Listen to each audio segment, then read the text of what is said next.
Good morning, boys and girls. I hope you're having fun learning our history lessons.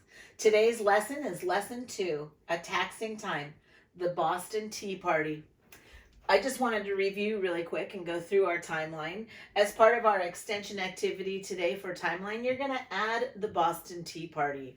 But remember, again, in the 1400s, we learned that North America there were the Native Americans that lived here in the 1400s. 1492 was when Columbus sailed the ocean blue. 1620 is about the time when the Pilgrims landed at Plymouth. Remember the two colonies we learned about, the Lost Colony, the island of Roanoke, and the Jamestown Colony. And now we're going to skip ahead to 1773, the time of the Boston Tea Party. Before we get to the end of this lesson, boys and girls, you should be able to tell me, what are taxes and what are they used for? What is a representative? The third question is, why did the King and the British Parliament decide to take the British colonies in America? How did the British colonists feel about being taxed? And what was the Boston Tea Party? Did the Boston Tea Party solve the problem of being taxed? How do you know the problem wasn't solved? And what was the colonists' plan for solving the problem with the British King? Before we continue, boys and girls, I want to go over the words that you need to know for this lesson. The first word is goods. Remember, goods is a noun. It's a thing that can be traded, bought, or sold. An example is, at the market, people bring goods such as vegetables from their farms, flowers from their gardens, or other things they have made, such as candles, for others to buy. A harbor. This is important, boys and girls, because we're going to be using this in our optional activity. A harbor is a noun. It's a protected body of water that's deep enough for ships to set anchor and that has ports and facilities. For example, every Saturday, Mariella and her father would watch ships come in and out of the harbor. Our next word is a port. Port, again, is a noun. A port is a place located in a harbor where ships can load and unload their cargo. Our next word, representatives, is also a noun. A representative is people chosen to speak on behalf of a larger group. For example, representatives from each class told the principal what changes to the playground their class wanted. And our final vocabulary word for this lesson, boys and girls, and this is an important one, is taxes. Taxes is a noun, and taxes is the money people pay to the government for services. An example would be, the government collects taxes on gasoline to help pay for the construction and repair of the roads. So again, boys and girls, I hope you enjoy our story as we jump right in. So again, now we're looking at a map of the 13 colonies. For a long time, almost everyone who lived in America was proud to be a British citizen, ruled by the King of Great Britain. But then things began to change. The King and the British government or Parliament had spent a lot of money helping to set up to protect the colonies. To help pay their taxes, Parliament decided to make the colonies in America pay taxes to Great Britain. Again, boys and girls, taxes were normal, but the money that the colonies were paying were being sent back to England. They were supposed to be used to protect the colonies. We're going to find out that's not what was happening. So taxes are extra money people pay when they buy certain things. For example, today we may pay taxes when we buy clothes at a department store, food in a restaurant, or gasoline for the car.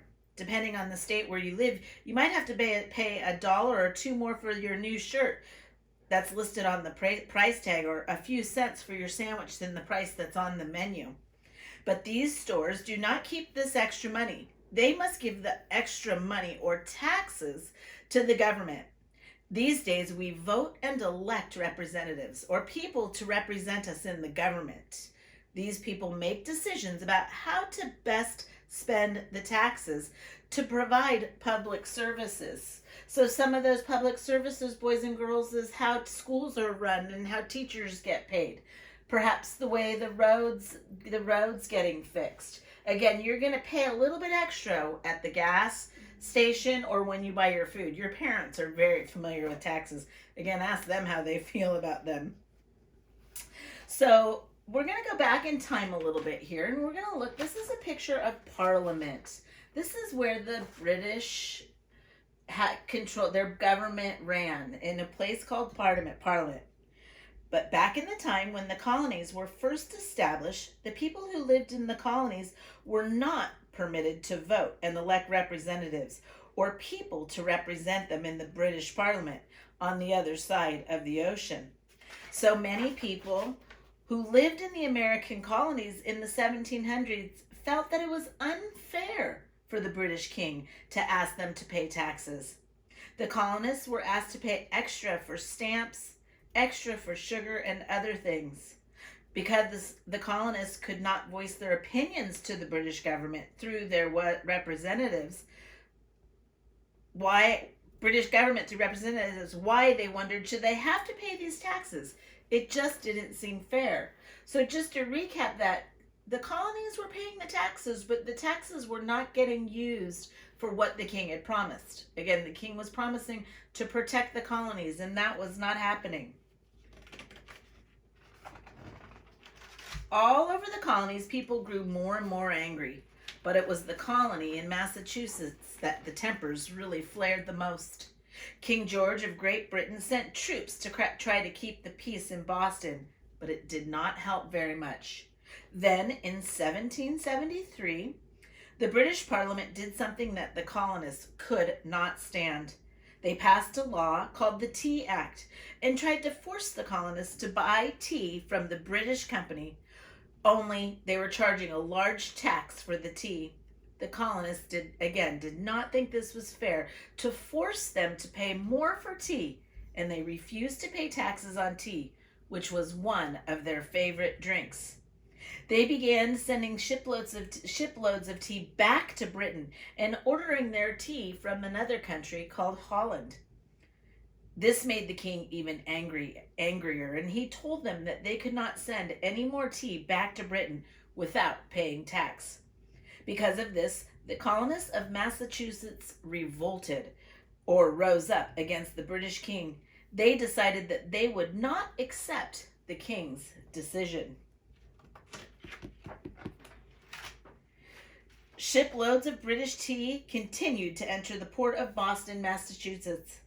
On a December night in 1773, a group of men known as the Sons of Liberty planned a most unusual tea party. Smearing their faces with soot and grease and streaks of red paint, they stuck feathers in their hair. Disguised as Mohawk Native Americans, a common symbol of freedom at that time, they made their way down to the harbor, climbing aboard 3 British ships. They dumped 342 chests of valuable tea into the Boston harbor. This meant that the British lost tea and money. This became known as the Boston Tea Party. Furious, King George of Great Britain closed the port of Boston, one of the American colony's most important ports. He told them that they could not receive any more goods from Britain until they paid for the tea that they had destroyed. With no supplies coming from Great Britain, there was nothing the colonists could do. With no supplies coming from Britain, there was nothing for the colonists to sell in their shops, so people had to close their shops. Many people lost their jobs. Food was scarce. Colonists came up from up and down the East Coast, helped out, sending money and supplies to Massachusetts. But what were the colonists to do? What should they say to this British king? The people of Boston began to talk of war against Great Britain and its king. But the other colonists warned them not to act so quickly. Wait a bit, they suggested. It's never a good idea to fight back without cooling off a bit first.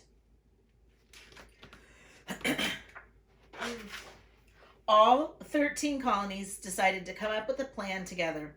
They held a big meeting in the town of Philadelphia, which is in the colony of Pennsylvania, about midway between the farthest New England colonies and the farthest southern colonies. Each colony elected representatives to attend the meeting. It was the first time that the representatives from all 13 colonies, except Georgia, met together in one place. They called themselves the Continental Congress. Leaders in the colonies were divided. Some remained loyal or faithful to Great Britain and the king. They were called the Loyalists. After all, they said, "We're British too." Others were beginning to think of themselves not as British citizens, but as Americans. They wanted to rule themselves instead of being ruled by a faraway king. These people were called patriots. Members of the Continental Congress included George Washington from Virginia. He was a young army commander who had helped protect the colonies. Benjamin Franklin was there too, a Philadelphian known for his ability to get people to work together. Though unable to attend, Thomas Jefferson was known as an excellent writer and was elected the representative from Virginia. Remember these pictures, boys and girls, and remember who they are, because we're going to come back to this. So we have George Washington, Benjamin Franklin, and Thomas Jefferson. At that first Continental Congress, the representatives decided to approach the king in a friendly way. They sent him a letter telling him that they wanted to work things out peacefully. They asked the British Parliament to stop making laws or rules for them. "We feel we should create our own laws since we're not able to vote for laws in Parliament," they said. In the meantime, while they waited for an answer from the king, the colonists decided to stop selling goods to Great Britain and to stop buying goods from Great Britain.